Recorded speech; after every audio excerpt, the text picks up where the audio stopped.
K C. വേണുഗോപാലിൻ്റെ group മാനേജറാണ് താങ്കളെന്ന തരത്തിൽ വലിയ ആക്ഷേപവും വിമർശനവും ഒക്കെ അങ്ങ് നേരിട്ടിട്ടുണ്ട്. മന്ത്രിസഭയിലും അതോടൊപ്പം തന്നെ എം.എൽ.എമാരുടെ ഭൂരിപക്ഷം നോക്കിക്കഴിഞ്ഞാലും കെ.സിയുടെ പിന്തുണയുള്ള ആളുകളാണ് കൂടുതലുള്ളത് എന്നുള്ളത് വസ്തുത കൂടിയാണ്. കെ.സി മുഖ്യമന്ത്രിയാകുമെന്ന് അങ്ങ് ഏതെങ്കിലും ഘട്ടത്തിൽ പ്രതീക്ഷിച്ചിട്ടുണ്ട്? അല്ല, ഞാൻ അത്തരം ചോദ്യങ്ങളുടെ കാര്യങ്ങളിലേക്കൊന്നും പോകാൻ കിടക്കുന്നില്ല. പക്ഷേ കെ.സി. വേണുഗോപാലും ഞാനും തമ്മിലുള്ള ബന്ധം എന്ന് പറയുന്നത് രാഷ്ട്രീയമായിട്ടുള്ളതാണ്. കെ.സി കാലം മുതൽ യൂത്ത് കോൺഗ്രസിൻ്റെ കാലം മുതൽ അദ്ദേഹം യൂത്ത് കോൺഗ്രസ് പ്രസിഡൻ്റായിരിക്കുമ്പോൾ ഏതാണ്ട് 10 വർഷക്കാലം ഞാൻ സംസ്ഥാന ഭാരവാഹിയാണ്. അപ്പോൾ നിയമസഭയിലേക്ക് അദ്ദേഹം 96 മത്സരിക്കുമ്പോൾ സംസ്ഥാന ഭാരവാഹി എന്നുള്ളതിലേക്ക് മത്സരിച്ച ആളാണ് ഞാൻ. അന്ന് ശ്രീ വി.ഡി. സതീശനും മത്സരിച്ചു. ഞങ്ങളോടൊപ്പം ഉണ്ടായിരുന്ന ശ്രീ പ്രതാപ് വർമ്മ തമ്പാൻ, ശ്രീ സോണി സെബാസ്റ്റ്യൻ, ഞങ്ങളൊക്കെ യൂത്ത് കോൺഗ്രസ്സിലൊന്ന് മത്സരിച്ച ആളുകളാണ്. അന്ന് കെ.സി. വേണുഗോപാൽ മാത്രമാണ് 96 വിജയിക്കുന്നത്.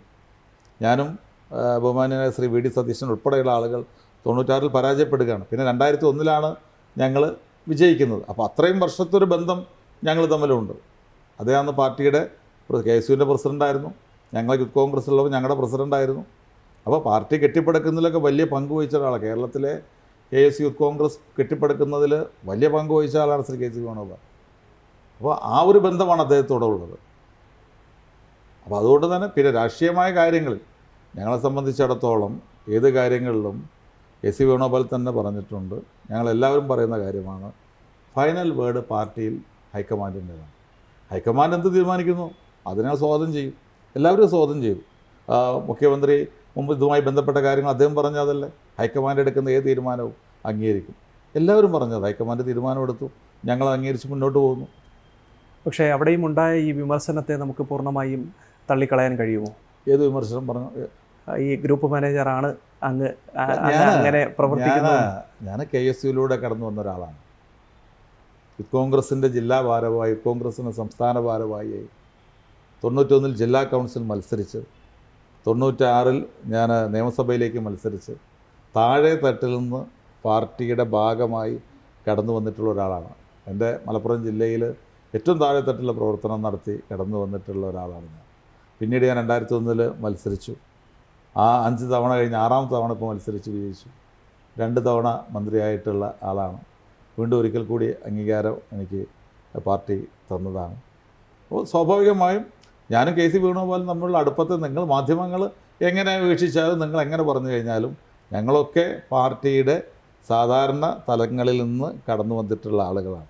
അത്രയും ഞാൻ അതിനെക്കുറിച്ച് പറയുന്നു. മുഖ്യമന്ത്രി സ്ഥാനത്തിന് വേണ്ടി പിടിവലി നടന്ന സമയത്ത് നമ്മൾ ഈ വാഗ്വാദങ്ങളൊക്കെ കണ്ടതാണ്. അപ്പോൾ ഈ പക്ഷം ഇപ്പോഴും കോൺഗ്രസ്സിലില്ല, അല്ലെങ്കിൽ ഗ്രൂപ്പ് പോലും ഇപ്പോഴും കോൺഗ്രസ്സിലില്ല എന്നുള്ള കാര്യം ഉറപ്പിച്ച് പറയാൻ കഴിയും? അല്ല, ഞാൻ പറഞ്ഞല്ലോ, ഈ പിടിവലിയൊക്കെ നിങ്ങൾ മാധ്യമങ്ങളാണല്ലോ പുറത്തു. ഞങ്ങൾ ആരെയും പറഞ്ഞിരുന്നു. നിങ്ങളീ പറയുന്ന ഞാൻ ഏതെങ്കിലും ഘട്ടത്തിൽ എന്തെങ്കിലും നടത്തിയൊരു സ്റ്റേറ്റ്മെൻറ്റ് നിങ്ങൾക്ക് ആർക്കെങ്കിലും കാണിച്ചു തരാൻ കഴിയുമോ? നിങ്ങൾ കഴിയില്ല. ഒരു സ്റ്റേറ്റ്മെൻറ്റ് ഞങ്ങളാരും നടത്തിയിട്ടില്ല. നിങ്ങൾ പറയുന്നു ഞങ്ങൾ തമ്മിൽ ഫൈറ്റ് ഉണ്ട്. കോൺഗ്രസ് എന്ന് പറയുന്ന പാർട്ടി എന്ന് പറയുന്നത് CPM അല്ല, ഇതൊരു ജനാധിപത്യ പാർട്ടിയാണ്. അപ്പോൾ അതിനകത്ത് വ്യത്യസ്ത അഭിപ്രായങ്ങളുണ്ടാവും. ആ അഭിപ്രായങ്ങൾ ചർച്ച ചെയ്യും.